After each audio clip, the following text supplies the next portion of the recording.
A decisive snap echoed from the front door, followed by the sound of heels clicking on the tiles. Not hastily, not leisurely, but deliberately. Amanda always walked as if the hallway was a catwalk. Tonight, even with the heavy silence between us resembling solid cement, she still sauntered past me with her head held high, twirling the small silver bracelet around her wrist, a habitual motion that seemed more like a nervous tic. Yet, she wasn't tense. Far from it. She paused near the hallway mirror and touched up her lipstick. Red, a color she hadn't worn in years, not since our 3rd anniversary in Miami. Back then, she wore red for me. This time, it wasn't for me. From the living room, I asked, "Are you going out?" I had stopped feigning reading. The book lay open on my lap, unturned for 20 minutes. She didn't turn to face me, just smirked at her reflection in the mirror. "Unwind," she said, picking up her handbag from the table. "It's just a date." I remained silent for a moment before responding. I observed her as the hallway light cast long shadows on her shoulders, and she seemed to invite it intentionally, every word, each step, not to be caught, but seen. She appeared to anticipate my outburst, my confrontation, perhaps my destruction. However, I neither yelled nor fought. Instead, I rose leisurely, moved towards the kitchen, and discarded my ring from my finger. I didn't hurl it or swear. I merely placed it on the counter near the dish rack and pressed it there till it ceased spinning. She didn't inquire about my actions, nor even flinched. The door closed behind her as she left. Amanda and I had crossed paths 11 years ago at a friend's wedding. Back then, she was a dynamite personality. Bold, sharp. Her laughter could silence a room and draw all eyes towards her. I admired her wildness, her unpredictability. What I failed to understand was that being wild doesn't always equate to loyalty, and unpredictable behavior doesn't stop simply because a ring is involved. The initial years of our marriage were genuinely satisfying. Dear friends, if you enjoy this story, please like and subscribe to our channel. It will motivate us to make more videos like this for you. Our relationship wasn't flawless, but it was satisfying. We embarked on journeys via road trips. Our arguments were prolonged, intense, and passionate, followed by longer periods of resolution. She would occasionally surprise me at work with lunch, leave notes in my luggage when I traveled. She breathed life into everything. However, she eventually stopped. It wasn't a sudden event initially. It was gradual, like the slow growth of mold that you don't notice until the room is filled with its odor. She ceased to find humor in my jokes. Her messages became terse. She started going out late and claimed she lost track of time. She began locking her phone, turning it face down. She stopped grabbing my hand when we sat in the car. All these small changes accumulated until they were no longer negligible. One evening, I inquired whether she still cherished me. Instead of replying verbally, she merely sighed and returned to her phone scrolling. That was 4 months ago. The event is etched in my memory because that was the night I started sleeping with my back turned towards her. She used to keep me warm at night. She would intertwine her legs with mine during sleep, resembling interlocked puzzle pieces. Yet our bed now is merely a divide between two individuals, partitioned by fabric and quietude. I should have detected earlier that something was amiss. Amanda isn't neutral. She is either warm or cold. Lately, whenever she gazed at me, her eyes radiated exhaustion mixed with an impersonal patience, similar to how one regards a tolerated colleague. Tonight, however, she appeared stunning. That's the most agonizing aspect. Her gown was deep blue, not once asking for my opinion on it because she no longer sought it. The scent that wafted from her was stronger than usual, a fragrance I had never before detected on her. I couldn't place it, but I understood its purpose. She was dressing up for someone, and it wasn't me. I chose not to inquire about her destination or company, since I already knew. Not the name, perhaps not even now, but the attitude, the defiance, the manner in which she departed, aiming for the door to close forcefully enough for me to sense its echo. At the kitchen table, I examined the ring, its glow still lingering from my touch. 9 years. 9 years of striving, pardoning, convincing myself she was merely pressured or fatigued or simply wired differently. 9 years of attributing harsh blows to miscommunications. She declared, just a date. For the first time, I acknowledged that I wasn't wedded to a woman unknown to me. Instead, I had tied the knot with a woman indifferent to my knowledge that I hadn't slept that night. That evening, I spent hours gazing at the ceiling, one arm cradled behind my head, the other vacant where her presence once was. Her side of the bed remained untouched. The sheets were immaculate, as if pressed in a hotel room. I kept glancing over, hoping she'd return, confess it was a prank, a fabrication, a test, or a scene from some melodramatic podcast she loved. Yet, the quiet persisted, and the clock struck past midnight, then 1, then 2. I observed the numbers anxiously, anticipating an arrival that would never materialize. At around 2:41 a.m., the headlights illuminated the bedroom wall. I remained motionless, only listening. The click of her key, the sound of her shoes on the tile, and the rustle of fabric as she removed them echoed in the room. There was no remorse in her movements, no hesitation, not even a pretense of quietness. She entered the bedroom humming, not someone returning from her marriage, but rather from a night of dancing. She spotted me awake and blinked, as if I were the one invading. "You're still up?" she questioned, effortlessly slipping out of her dress without an attempt at concealment, casually tossing it onto the chair where my jacket had lain for 3 days. She made her way to the bathroom to remove her makeup, carrying on as if this were ordinary. I remained silent. She picked up on my silence. Her tone altered, a hint of irritation creeping beneath the surface. "Stop playing games," she pleaded. "I had told you it was just a date." She reappeared, makeup free now. Derek's robe gaped open, suggesting modesty was obsolete. "Are you truly angry?" she queried, voice amplified, eyes sharpening. "I had warned you I needed to regain vitality. You expressed a desire for my happiness. Or was that only when I was wretched with you?" Still, I remained silent. She snorted derisively. "Goodness, you're so theatrical, Derek." She settled into bed. Not her customary side, not mine. Instead, she sprawled across the center as if she ruled the space. That instant, realization struck me. Not with anger, not even sorrow. Just something empty. I didn't recognize this woman. Once, she inquired about my day. Now she demanded my tolerance for hers. I turned away, preferring to avoid her. I had no desire to observe her. No wish to scent the cologne she returned home with, a fragrance not mine. She mumbled something indistinctly below her breath. Perhaps my name, perhaps not. And within 5 minutes, she was asleep, as if nothing transpired. I remained motionless, gazing at the wall, and contemplated the last instance she had kissed me, not out of duty, but passionately. Not the breakfast before work type, the true one, can't recall. In the dark, the ring lay on the downstairs countertop, and I knew, without even picking it up again, that I wouldn't be wearing it anymore. The day dawned, gray and quiet. Amanda was not there when I woke up. No note, no message, no sound of a car engine, just the lingering scent of her perfume on the sheets and an almost empty bottle of orange juice left on the counter, dripping sweat into the ring resting on the wood. I didn't go to work that day. Couldn't. My body moved mechanically, shower, coffee, toast, but my mind was far away. My phone vibrated twice around 10 with emails, but I chose to ignore them. My thoughts were fixated, replaying last night on a constant loop, every word, every second, the way she said just a date, as if our entire life together was an old sweater she could casually discard. I tried to make excuses. Perhaps she was experiencing some midlife crisis. Maybe this was her form of rebellion. But the reality was more distressing, and I was well aware of it. The morning passed with me restlessly wandering. At 11:14, I decided to scrutinize her laptop. She seldom touched it these days, preferring her phone for convenience. Yet, it still linked automatically to our home internet. I wasn't certain what I sought. Perhaps nothing, maybe everything. I needed no excavation. Messages awaited me. Many. One tab remained open, displaying a polished booking confirmation for a cabin 2 hours distant. 2 names graced the receipt, hers and someone named Tyler. That was it. Neither Amanda nor Derek, but simply her and Tyler. This man she'd never spoken of. No preamble, no backstory. Merely the stark revelation she had planned an escape, a romantic one.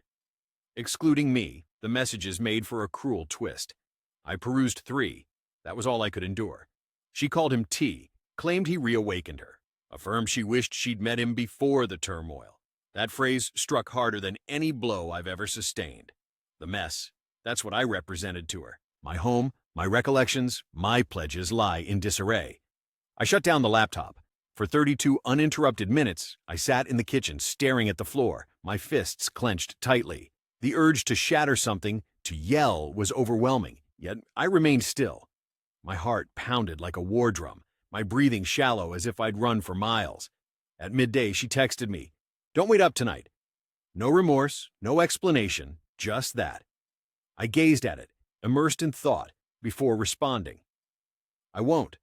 That moment marked a transformation within me. The man who was patient, forgiving, eternally hopeful, he vanished. What remained was someone harder, more lucid, and weary of deception. I started collecting my belongings, not hers, but mine.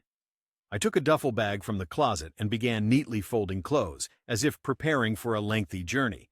However, I wasn't going anywhere. Not just yet. I merely needed to act. I required control. I placed her cherished wedding gown, which she wanted to keep in the guest room as a memory, into an airtight bag and stored it in the garage. Yes, a memory indeed. Afterward, I sat down and composed a letter. Not a farewell message, but a documentation. A description of who she had transformed into. An account of what I had neglected. And for the first time in a long while, I didn't feel bewildered. Instead, I felt prepared. By the time she arrived home that night, I had already made up my mind not to engage in her game any longer. No more acting. No more silence. No more allowing her to talk in enigmas while I deciphered her pain as if it were a puzzle I owed her the courtesy to solve. It was past midnight once again. This time, I didn't hide in the bedroom. Instead, I sat in the kitchen at the table under the faintly buzzing dim overhead light. I had my laptop switched on, not for display. I was logged into our shared bank account, scrutinizing the transactions. She didn't notice me immediately. I heard the door unlock. Her genuine, airy, melodious laugh echoed from the entranceway, a sound I hadn't heard in years. A moment of silence followed, devoid of another voice. Only the sound of keys dropping into a ceramic dish, footsteps shedding her heels, and the soft shuffle of unconcealed movement. When she rounded the corner and spotted me, she blinked and murmured flatly, "Oh, you're awake." I remained still. "Where have you been?" Amanda shrugged nonchalantly, leaning against the wall as if aggrieved. "Do we need to revisit this again?" I responded calmly. "No, I want honesty." She sneered, but I stood my ground. For years, she's used that sneer to trivialize, evade. "Not tonight. Let's have dinner and drinks first," Tyler said, mentioning his tough week as if it should concern me, as though this was routine. I nodded. "So now you're acknowledging it, simply stating it." "What?" she asked, her arms crossed now. "A date." She stared at me for a second before the facade crumbled slightly. "What difference does it make?" "You already knew," I replied. "You seem eager for a confrontation." I placed my phone aside. "Amanda, I suspect you're unfaithful." A slight twitch in her jaw was her only response, followed by laughter. Indeed, laughter. "Do you truly regard this as infidelity?" she retorted, moving towards the fridge and pulling out a wine bottle as if hosting a dinner party. "You've been distant for years, Derek. Don't feign being a martyr." These words chilled me. She filled a glass without inquiring about my preference, something she hadn't done in months, taking a long sip. "Yes, you do. You work, sleep, and accomplish nothing more. You evoke no emotions." At least Tyler pays attention. This was the first time she mentioned him aloud. Tyler. She uttered his name as if he were an old friend, as if she hadn't just destroyed our marriage and left the wreckage in designer boots. "Is this justification enough?" I questioned her. "Deceiving me? Engaging in secret liaisons?" She eye-rolled again. "I didn't conceal it. I informed you. Tyler." Her laugh echoed with emptiness. "You confessed after violating every boundary set." Her countenance twisted in irritation as I refused to rewrite our narrative. "You simply refuse to acknowledge your mundanity," she retorted, nearly sneering it out. "I desired more. You offered less." The words lingered like smoke in the room. Dense. Bitter. She ambled past me, glass in hand, and seated on the couch. Just as our conversation dwindled, the tension dissipating, as if we were merely two flatmates with conflicting sleeping habits. I observed her intently. A subtle fracture spread within me. A soft, hopeful part breaking. Not shattered completely, cracked, because the total shattering was yet to come. "I seek a separation," I uttered eventually, the words slipping from my lips like icy metal. She didn't show any sign of surprise. She didn't flinch. neither when I stated the word nor even when I repeated it, more deliberately, as if she hadn't heard me the first time. I want a separation. She took another sip of her wine and let the silence expand between us, the weighty quietness that's far from uneasy, but lethal. Then she spoke without glancing up. All right, that was it. No surprise, no objection, not a single feigned tear, just all right, as if I'd suggested sleeping in the spare room for the night, not splitting our lives apart. I remained standing, struggling to define the feeling coursing through me. It wasn't rage. I had moved beyond that. It was something darker, more unsightly, a form of grief, not for her, but for the man I once was when I believed she cherished me. I'll consult a lawyer this week, I stated calmly. We'll work out the house and Rudy. That caught her attention. She turned sharply. You aren't taking the dog, she retorted. You think you're some sort of savior here. You aren't, I countered. I don't aim to be a hero. I want to be free. This struck a nerve. Her expression flickered. She moved towards me slowly, still clutching her wine, her voice now softer, yet insincere. Is that it then? She inquired. You're finished? I met her gaze, feeling as though it was the first time in months. No, I replied. You were done. I'm just playing catch-up. Seeing her about to speak, possibly for a guilt trip or tantrum, I opted not to listen. Instead, I passed her and entered the bedroom, shutting the door behind me. Again, sleep eluded me. I lay on the bed, gazing at the ceiling, hearing her in the adjacent room. At some point, she switched on the television. I heard laughter, a program she once urged me to watch with her. I often agreed even when I held no interest. Now she was watching alone. In the darkness, I reflected on the instances where I gave her the advantage of the doubt. The nights she stayed late at work but never brought her laptop home. How many untruths had I accepted just to maintain harmony? That night, I made a list of everything. The weekend getaway lacked a schedule and communication. Unusual wardrobe swaps, new undergarments, a cologne unfamiliar to me. Passwords mysteriously altered. Names on her phone she never disclosed yet smiled at. Dated entries, now confessed. By dawn's light, I had filled 2 pages.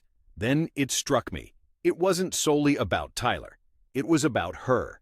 Amanda was absent long before she physically departed. The ensuing morning brought an odd silence, not tranquil but heavy like the stillness preceding a storm. Amanda remained asleep on the couch, half-empty wine glass beside her on the coffee table, TV remote in her grasp. A replay of a cheerful show was still playing, the type that facilitates ignoring reality. I chose not to rouse her, nor did I leave a message. I simply picked up Rudy's leash, my keys, and departed. No specific destination in sight, just required space. From the distance of the house, the lingering scent of her perfume on the drapes, the familiar couch where she reclined as if solitary once more. After nearly 2 hours behind the wheel, I stopped at an unoccupied lakeside trail that Rudy and I used to traverse when he first joined us. In those days, she was still with me, still grasping my hand, still finding humor in trivialities.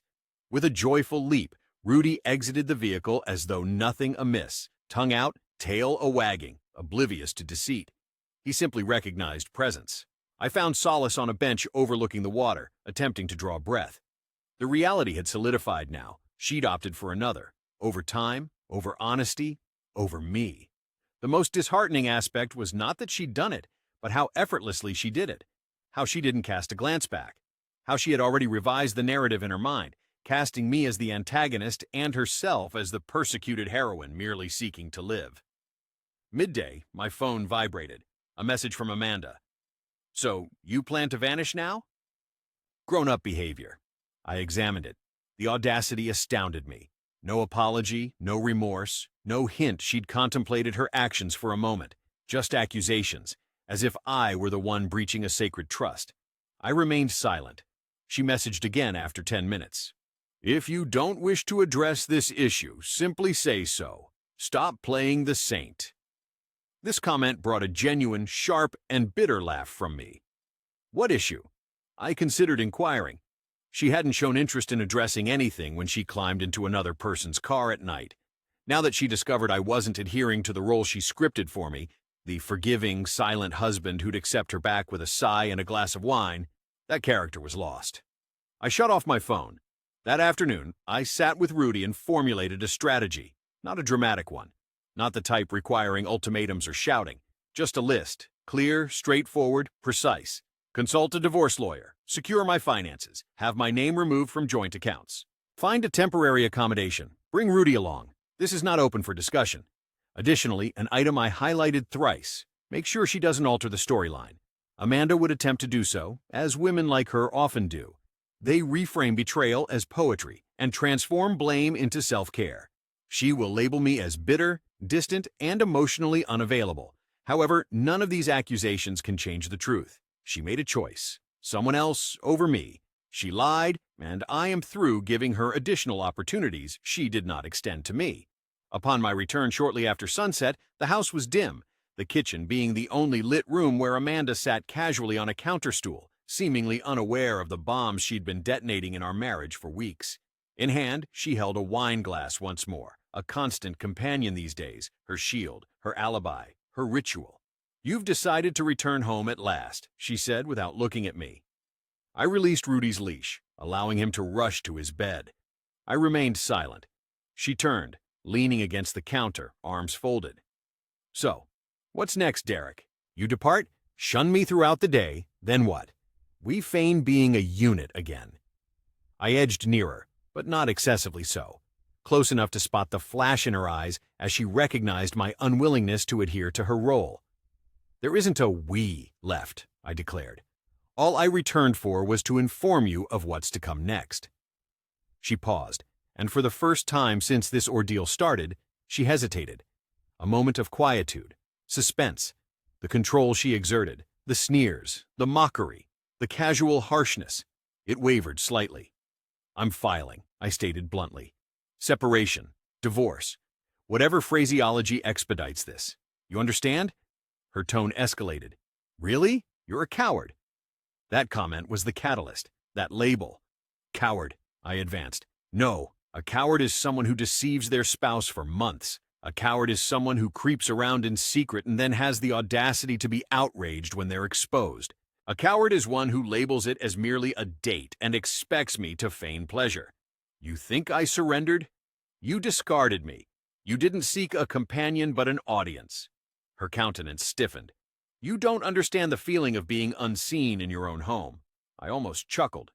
"Amanda, you weren't unseen. You were merely disengaged. Instead of communicating, instead of making efforts, you decided to alter the rules and accuse me when I didn't applaud." She clutched her wine again, her hands trembling now, the first fissure in her composure. "You're misconstruing things." "No," I replied, more composed now. "I'm just recognizing the truth for the first time in a long while." She fell silent. She looked away. And that was when I realized something harsh, yet liberating. She didn't anticipate me to depart. She thought I'd rage, threaten, perhaps weep, but not leave. Because fundamentally, Amanda believed I relied on her more than she ever needed me. Now, confronted with the reality I denied, she found no words left. I turned, heading towards the hallway. As I neared the bedroom door, she called after me. "You'll regret this." I halted but didn't look back. "No," I said, "but you might." The following morning was unnaturally silent. No accusations, no passive-aggressive comments, no door slamming. Amanda kept her distance. I could sense her movements from afar across the house. The sound of coffee cups clinking, bag shuffling, and hurried footsteps of one trying to hide but still be seen. She departed without a farewell. I utilized that time to make phone calls. By 10 a.m., I had spoken to a lawyer named Carla Jensen. Straightforward, businesslike, no sweetening. She listened as I detailed everything: the lying, the emotional neglect, the infidelity, and then posed me the question I'd been dodging since it began. "Do you wish to fight for this?" The response slipped out before I could even ponder. No. Afternoon arrived. I began retrieving items from my drawers. Only mine, not hers. Old receipts, statements, documents, and my grandmother's watch tucked away in a shoebox under the bed. Remnants of who I was before Amanda persuaded me to relinquish myself for tranquility's sake. I settled down and assembled a folder, named it Amanda Exit. I inserted every piece of proof I had: photos of messages I'd witnessed, screen captures of the cabin reservation, even bank statements showing late-night charges from eateries I hadn't visited. This wasn't about revenge, it was about protection. Amanda always had a knack for twisting events, converting disputes into accusations, transforming facts into emotions. I knew how this would unfold when paperwork reached her inbox. She would cry to her friends, claim I was cold, say I gave up, say I didn't try. This time, I wouldn't be bereft of evidence. Amanda arrived home later than normal, around 8. On our back porch, Rudy at my feet, the July orange sky above, Amanda entered without a word, questioning softly, "Are you truly doing this?" Ignoring her, I affirmed, "Yes, I am." After a prolonged silence, she spoke up. "I assumed. I thought you'd just accept it. We'd find a new rhythm. You'd pursue your path, I'd mine, and we'd maintain the house, the life." Facing her then, I declared, "This isn't marriage, Amanda. This is mere survival. The moment you started living as if I didn't exist, I stopped surviving." That evening I moved to the guest room. She seemed poised to retaliate, to argue or lash out, but remained silent, knowing deep down that I was right. The master bedroom no longer felt mine. It belonged to her. Her scent lingered, her robe hung on the door, memories of deceit within those walls haunted me. I needed to leave that behind. The guest bed was uncomfortable, the room chilly, but for the first time in weeks, I slept peacefully because for the first time in a long while, I wasn't awaiting her return. The following days felt like wandering through the remnants of a once-beloved city. Amanda seldom spoke. She brewed coffee without being asked, tidied the living room excessively, played music softly as if we were still pretending to be normal. Yet her acts failed to stir me. I saw through them, recognizing desperate attempts to mask reality. She hadn't foreseen this new me, the silent, composed, resolute one. She had anticipated tears, outbursts, a collapse. But what she encountered instead was a man who had ceased bleeding for a woman who never provided healing balm. Thursday saw me delivering the first set of documents to her. Upon arriving home, she discovered an envelope on the kitchen counter, her name neatly inscribed on it. No message, no clarification. She barged into the guest room 20 minutes later, papers in hand, visibly angry. "Are you serious?" she snapped. I glanced up from my computer. "Indeed. You could have discussed this with me first." "I did," she retorted, remaining calm. "For months. You simply refused to listen." She threw the envelope on the ground. "You're really going to portray me as the antagonist?" "It seems that way," I replied. "But the part where you chose to be with someone else while married to me, that's all on you." "I wasn't dating him," she countered immediately. I cocked my head. Cabin bookings, shared dinners, late nights, deception towards me. What would you label it? She looked at me as if she wished to strike or weep, but did neither. Instead, she stood there, panting heavily, her chest heaving like she was preparing to feign victimhood. "You know something?" she eventually said. "You've always been fixated on being the good guy. Calm, logical, flawless. It's tiresome." I gradually closed my laptop and rose. Perhaps. But at least I didn't ruin the person who cared for me in pursuit of a feeling that will fade within a year. Her expression crumbled, not from pain I inflicted, but because she recognized the power she once had to wound me was lost. I passed her without any hostility or outburst. Just a man finished. She didn't pursue me, didn't call my name. She remained in the doorway holding the documents as if they represented an unexpected judgment. That night, I added a final entry to the list I'd been compiling in my notebook since this began. July 5th. After months, she acknowledged the reality I had known. She's no longer mine. 2 days passed, and Amanda started packing without notice or farewell. I returned from walking Rudy to discover her hastily stuffing clothes into a black suitcase as if preparing for an immediate departure. Her actions were swift, brisk, almost hostile. Each piece of clothing she folded seemed like an unspoken dispute she was trying to avoid. I stood against the doorway, silent. She ignored me. "I'm going to my sister's place," she said at last. "Okay," I responded. She hesitated, anticipating a plea, a quarrel, something from me. When none came, she faced me, her arms crossed. "You're not even going to beg me to stay." I looked directly at her. "No, because I won't implore someone to love me anymore." Her jaw tightened. "That's unfair," she retorted. "You're right," I admitted. Fairness would have demanded honesty, loyalty, and respect, qualities you withheld from me. She looked away, and for a moment, I perceived something flicker in her eyes. Perhaps guilt, maybe fear. Perhaps it dawned on me then that this wasn't an act. I wasn't pursuing her. She fastened her bag. "You seem to think you've been flawless throughout," she retorted sharply. "I haven't," I replied. "But I've been here. I've shown up every day. You vanished months ago, taking your physical presence with you." Her lips quivered. For the first time since this began, I observed Amanda visibly disturbed. Not because she missed me, but because she had lost control of the narrative, the one in which I was a passive, forgettable figure, too kind-hearted to depart. Now I was leaving. She shouldered her bag and brushed past me. No farewell, just keys in hand, door slamming shut. The ensuing quietness wasn't agonizing. It was liberating. I took care of Rudy, prepared dinner for myself, settled on the couch, and switched on the TV without asking if she minded the noise. I didn't ponder over where she might be or who she could be with. For the first time in an eternity, the house wasn't oppressive, but instead felt clean. 9:43 p.m. An enigmatic message arrived from an unfamiliar number. "She isn't who you believe. You deserve better. My apologies for the delay. Signed, T." I stood frozen, struck speechless. No response was needed. The revelation had already surfaced, piece by piece. Her deception now threatened to shatter entirely. It seemed even Tyler eventually discerned the truth. I chose not to answer Tyler. No reply was necessary. His message was not for me. It was a self-confession, a narrative unwinding from the other side of their story. The illusion Amanda had crafted around him couldn't withstand scrutiny under the glare of reality. I envisioned it fractured in the same manner as our marriage, swiftly, loudly, and devoid of alibis. Tyler now saw her for what she was, not a monster, but reckless enough to destroy whatever she touched without hesitation. She didn't return home that night nor the next. I made no inquiries about her whereabouts. I did not contact her sister.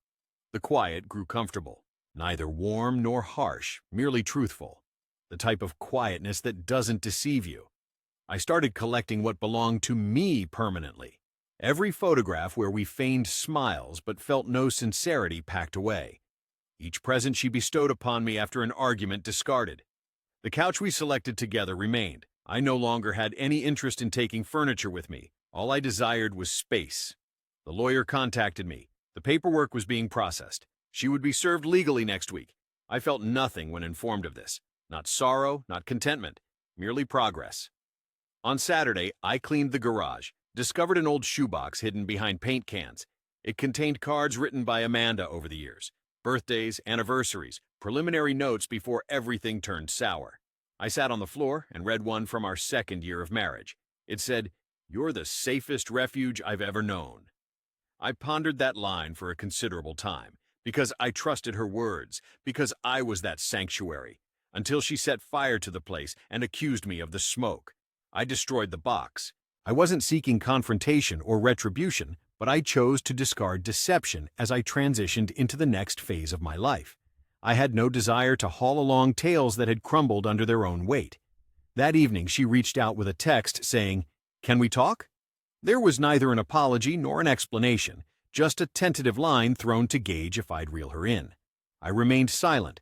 An hour later, another message read, "You're being distant." Our shared past caused me to hesitate. Yes, we had a shared history, but I was the one who constructed it, sustained it, and carried it when she abandoned it, except in name. She enjoyed the rewards, not the responsibilities. Again, I didn't reply.